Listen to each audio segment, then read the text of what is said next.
It was the 2011-2012 NBA season. Kobe Bryant, who is now 33 years old, was one NBA championship away from tying his idol, Michael Jordan. After winning 2 championships in a row, the Lakers had a disappointing season, getting swept in the second round of the playoffs to the Dallas Mavericks. Many of the core players that the Lakers had for the last couple of years were now in their early 30s, such as Odom, Gasol, and Kobe. Derek Fisher, who was running the point guard position for the Lakers, was now closer to 40 than to 30 years old. Everyone could see that the Lakers dynasty was fading away, and if they wanted another chance at a championship, they would have to bring in talent sooner rather than later. The Lakers got to thinking who they would want to pair with an aging Kobe Bryant, and there seemed to be no better fit than a young star point guard that played for the New Orleans Hornets, Chris Paul. In 6 NBA seasons, Chris Paul already had 4 All-Star appearances, had led the league in steals 3 times, and led the league in assists twice. Paul was also only 26 years old, which meant that Kobe Bryant and any other older remaining Lakers players would have some young energy on their team for the next couple of years. It was a great move for the Lakers, so they proposed a 3-way trade that was going to shock the league. This trade was going to send Chris Paul to the Lakers, Pau Gasol to the Rockets, and Kevin Martin, Louis Scola, Lamar Odom, Goran Dragic, and a 2012 first-round pick to the Hornets. It was a massive trade that most people believe would have put the Lakers closer to winning an NBA championship. But the trade did not go through. And the reason for this was NBA Commissioner David Stern, who vetoed the trade and did not allow it to happen. The narrative for why Stern blocked the trade is that the Lakers would have been too dominant of a team if the trade went through, and because of this, the league felt like they had to step in and veto the trade.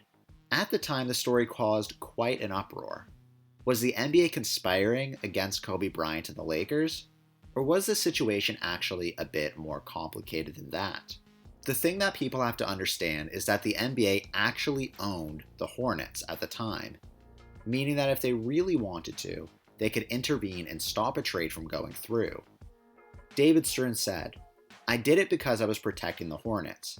To this day, everyone always asks me, why did you keep Chris Paul from going to the Lakers? I didn't keep him. I didn't approve the trade.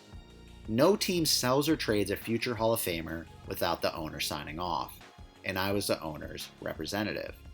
Acting as owner of the Hornets, Stern said that he didn't think the trade was fair.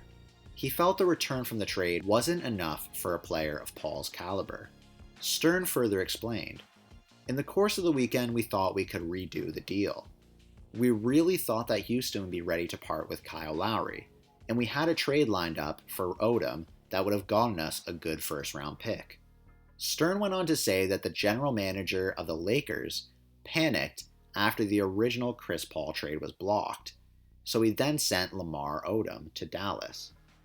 This meant that a major part of the original Chris Paul trade was not available, so the trade then couldn't happen. One of the main concerns when this happened that people had was that if the NBA both owns an NBA franchise and makes rules about the league, is that not a conflict of interest? Since the NBA is acting in order to create revenue and please those who have stake in the organization, they always have to act to make the league better for fans, which in turn make it better for their pockets. The NBA can normally just change league policies and rules through negotiations with owners and the Players Association. However, if the league also has ownership of a team and its players' contracts, it means that they are able to influence what happens in another way, and that is through trades and contracts with the team they own. Let's say hypothetically that the league was trying to influence the outcome of a season for financial reasons, and let's say that the league owned the Portland Trail Blazers. In order to get the league to make more money, they could trade Damian Lillard to a bigger market team like the Knicks or the Lakers, because a bigger market team can generate more revenue through fans watching and buying jerseys. In that trade for Damian Lillard, if the league-owned team asked for only 2 second-round picks or something like that, it will look extremely sketchy because that is absolutely nothing for a player of Lillard's caliber. If you can see what I'm doing here, I'm basically recreating the situation that the NBA was in when they blocked the Chris Paul trade to the Lakers. If you were skeptical about the NBA's motives, you could say they were acting in the interests of the NBA rather than in the interests of fair play and the Hornets organization for which they owned. People who reject the conspiracy say that we don't necessarily know whether the trade would have been drastically helpful towards the Lakers. It would have been pretty crazy to see one of the best shooting guards and point guards of all time on the same team, but don't forget what the Lakers were giving away. They were giving away Lamar Odom and Pau Gasol, which were players that were with the Lakers for many years, and were major reasons why they won 2 championships together. Odom and Gasol were major cornerstones of the team, averaging within the top 3 on the team for points, rebounds, and minutes per game. On the other side of that, the Chris Paul trade might have also been great for the Lakers, and I believe this would have been the case.